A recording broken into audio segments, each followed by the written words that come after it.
En este video vamos a hablar sobre servidores y aplicaciones web, así que empecemos. Un servidor web no es más que un programa que uno incluso puede instalar en su propio computador, en su propia máquina, y ese programa se ejecuta y se encarga de recibir y responder mensajes HTTP.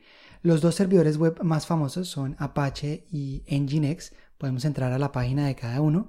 La de Apache es httpd.apache.org. Es una página bastante retro. Aquí está el link de descarga. Uno busca la versión para su sistema operativo, lo descarga y lo instala. Lo mismo Nginx. Nginx también una página bastante retro. Acá está el link de descarga. Uno busca la versión para su sistema operativo y está. Ahora, estos dos proyectos son de código abierto y además son gratis. Apache Web Server fue creado por la Fundación Apache, que depende de las donaciones y de todas las personas que contribuyen a la construcción y al mejoramiento de este proyecto.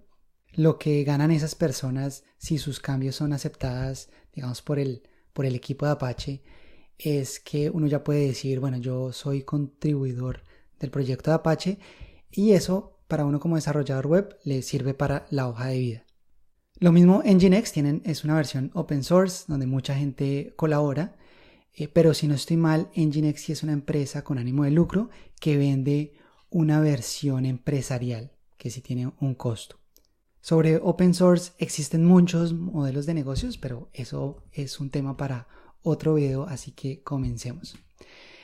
Veamos cómo funciona un servidor web. Un servidor web, como decíamos, es una aplicación que se instala en una máquina, se ejecuta y está constantemente corriendo. Uno no ve realmente nada gráfico. De hecho, yo acá tengo un servidor web instalado, y cuando uno lo instala en su propia máquina, ¿cómo hace para ingresar desde un navegador? ¿Qué IP pone o qué dominio? Existe una IP especial que es la 127.0.0.1, que se refiere a la misma máquina a la que uno está, desde el navegador que uno está ingresando. Y esto, por ejemplo, lo respondió el servidor Apache. Esto es lo que responde por defecto cuando uno lo instala y lo ejecuta. También uno puede ingresar con localhost, que es un nombre que se refiere a la misma máquina donde uno está trabajando. Y Apache tiene una carpeta especial donde uno guarda unos archivos con el HTML. De hecho, yo guardé uno que lo llamé about.html, es este, con un HTML bastante sencillo. Y la forma en que funciona un servidor web es que él está corriendo de fondo, en background, constantemente, como escuchando nuevas peticiones, nuevas conexiones y nuevas peticiones HTTP. Cuando uno solicita un recurso, él mira si existe ese archivo, y si es así, devuelve el contenido que existe en ese archivo. De lo contrario, retorna un 404 no encontrado. Y a esto se le llama contenido estático, porque la única forma de cambiar el HTML es entrar a ese archivo y modificarlo. Por otro lado, las aplicaciones web, en vez de retornar el HTML que se encuentra en archivos, van a generar el HTML de forma dinámica, pero para eso sí se necesita aprender sobre un lenguaje de programación. Y generalmente el HTML que se retorna se utiliza información que está almacenada en una base de datos. Por ejemplo, cuando uno ingresa a twitter.com a través de un navegador, la página que muestra los últimos tweets seguramente fue creada de forma dinámica a partir de los tweets que se encuentran almacenados en una base de datos, ¿verdad? Entonces, para crear una aplicación web uno necesita aprender un lenguaje de programación, pero no siempre uno va a tener que crear una aplicación web desde cero.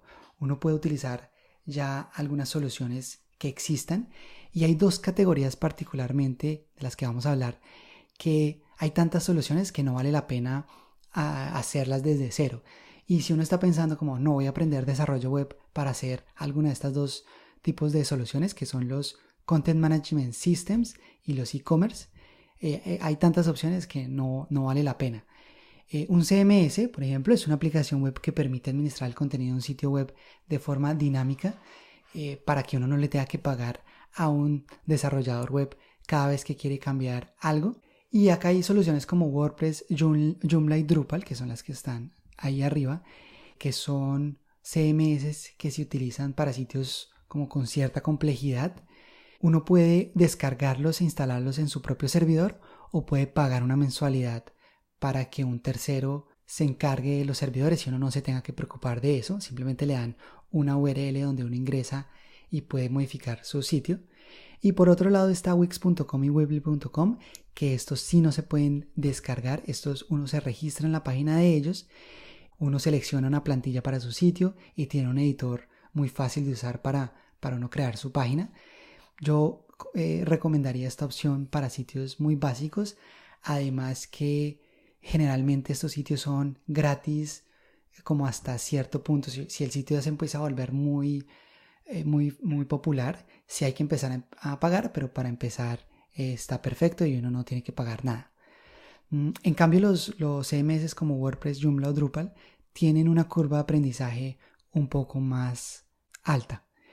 Por otro lado tenemos los e-commerce, que son las tiendas en línea, y acá también hay muchas opciones, algunas que uno paga una mensualidad y no tiene que instalar nada, solo se registra y crea su tienda en línea como Shopify, u otras opciones como WooCommerce o PrestaShop, donde uno sí descarga la aplicación y la puede instalar, o como veíamos antes también pagarle a un tercero una mensualidad para que se encargue de toda la administración de los servidores. Veamos un ejemplo. Vamos a ingresar a la página de la Universidad Nacional Autónoma de México, la UNAM.mx, y lo primero que hace el navegador cuando quiere ingresar a una página como esta es mirar a qué IP está asociado este dominio. ¿Y eso con qué servicio lo hace? Con un DNS. El DNS le dice la IP a la que está asociada. Él ya hace una conexión a esa IP y le manda un mensaje HTTP diciendo que quiere este recurso. La UNAM debe tener un servidor, una máquina con un servidor web instalado y corriendo, y ese servidor web es el que nos está respondiendo acá. Ahora, esto puede que sea un HTML estático, pero lo más probable es que estén utilizando un CMS. Existe una página que se llama buildwith.com, en donde uno puede copiar cualquier URL de cualquier sitio o cualquier aplicación y él le dice las tecnologías que está utilizando. Por ejemplo, acá están utilizando Google Analytics, acá otras, y por acá nos dice que están utilizando Drupal como sistema de administración de contenidos, y veamos qué servidor web están utilizando Apache.